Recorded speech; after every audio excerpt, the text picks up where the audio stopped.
In the early 2000s, an anonymous author posted on coinop.org documenting the discovery of an unknown arcade game named Polybius.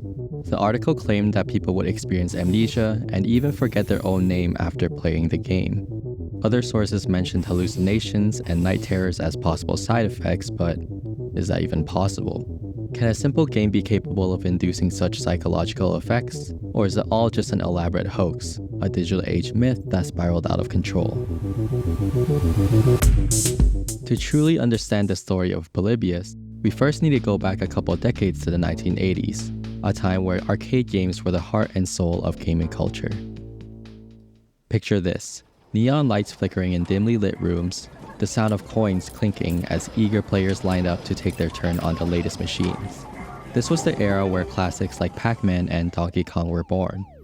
For many, the arcade wasn't just a place to play games, it was a place to form friendships, spark rivalries, or even just to chase that new high score. And it was in this environment that Polybius emerged. Polybius was said to have first appeared in the suburbs of Portland, Oregon in 1981. Players would be greeted with a simple title screen consistent with the style of other arcade games at the time. Polybius was displayed at the top in a muted green color, and also labeled as a supposed publisher or developer, Sinislotion. When the game began, players found themselves navigating through a series of geometric patterns and shapes. The gameplay was fast-paced and disorienting. Some described the genre to land between the mix of a shooter and puzzle game, where the visuals were almost trance-inducing. It's worth noting that the title screen is the only piece of real information tied to Polybius, as it's included with the original post on coinop.org. While the gameplay has been described in various ways over the years, there's no actual footage or confirmed reports to back up these descriptions. There was already skepticism surrounding the credibility of the original post on coinop.org. No verifiable mention of Polybius existed before this article, and in a time where arcade games were meticulously documented by collectors and enthusiasts, it seems unlikely that a game as notorious as Polybius managed to completely escape notice. If you take a look back at the original article, it stated, "The bizarre rumors about this game are that it was supposedly developed by some kind of weird military tech offshoot group. Used some kind of proprietary behavior modification algorithms developed for the CIA or something. Kids who played it woke up at night screaming, having horrible nightmares." According to an operator who ran an arcade with one of these games, guys in black coats would come to collect records from the machines. They're not interested in quarters or anything, they just collected information on how the game was played. One theory that gained traction was the idea that Polybius was some sort of government experiment, that the game was just a tool for the CIA to conduct psychological testing or even mind control. Supporters connected this theory to the MK Ultra program, a real CIA initiative that involved mind control experiments during the Cold War. But without solid proof, this theory remains to be just speculation. Circling back to the post on coinop.org, the page itself doesn't indicate a clear author, and most games listed on their site are often without specific attribution. So who exactly was the one who wrote this? In the site's About page, they credit various people who have contributed to the website in some sort of way. But people began pointing their fingers to CoinOp's admin, an individual named Kurt Collar. When asked about the legitimacy of the Polybius post, he stated that the entry's wording is very specific. "That's all I'm allowed to comment on." That's a very cryptic response to say the least. And by stating, "that's all I'm allowed to comment on," suggests that he might have more knowledge than he's letting on. Taking a look back at the title screen of Polybius, the company named Sinislotion also raises some eyebrows. Sinislotion is a German term that combines sinis, meaning senses, with lotion, meaning to delete, roughly translating to sense delete or sensory deprivation. However, the term is not grammatically correct by standard German language rules. Having it spelled this way would be more correct. It seems to have been translated by using tools like Google Translate, or a dictionary since this was during the 1980s.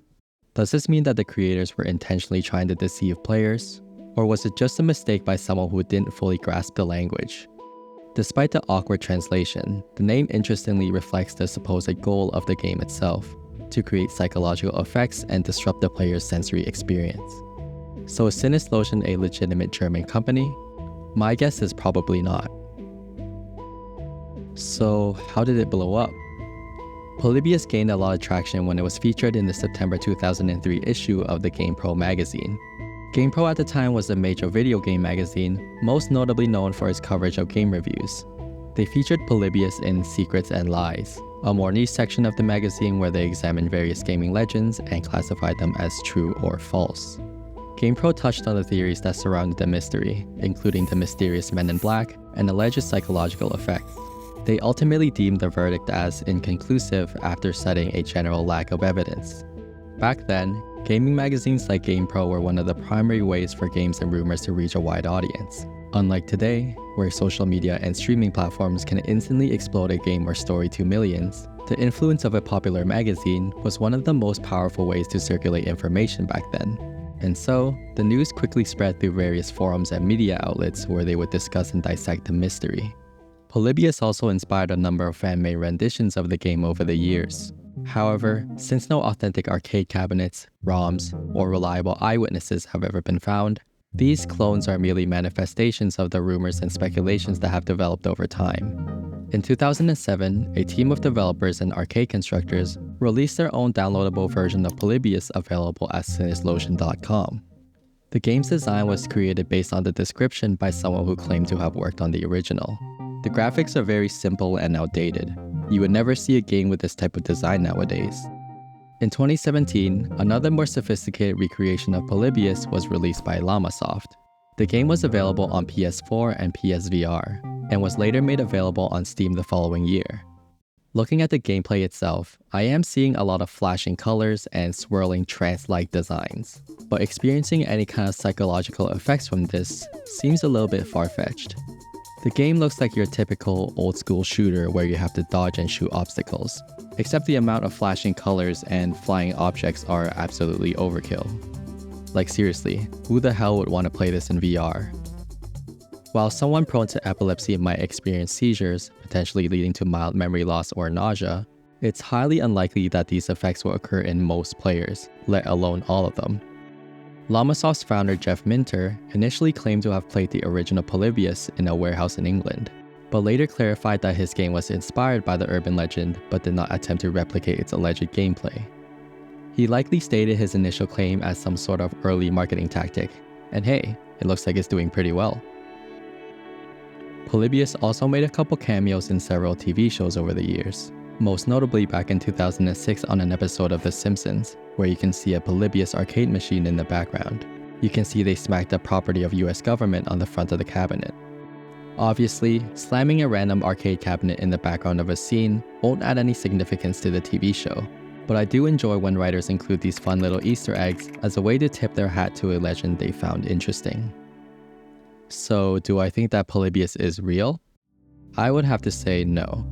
There really is just a lack of tangible evidence supporting any of the rumors that have circulated over the years. The gameplay itself has never been verified, and prior to the post on coinop.org, there wasn't any documentation or physical evidence to suggest the game has ever existed. As much as I do want to believe in a game that's capable of mind control, if that were even scientifically possible, we would have made those discoveries by now. I think Polybius was just someone's fun little story that blew up because of how crazy it sounded, and stuck around because of the constant debates on whether it was real or not.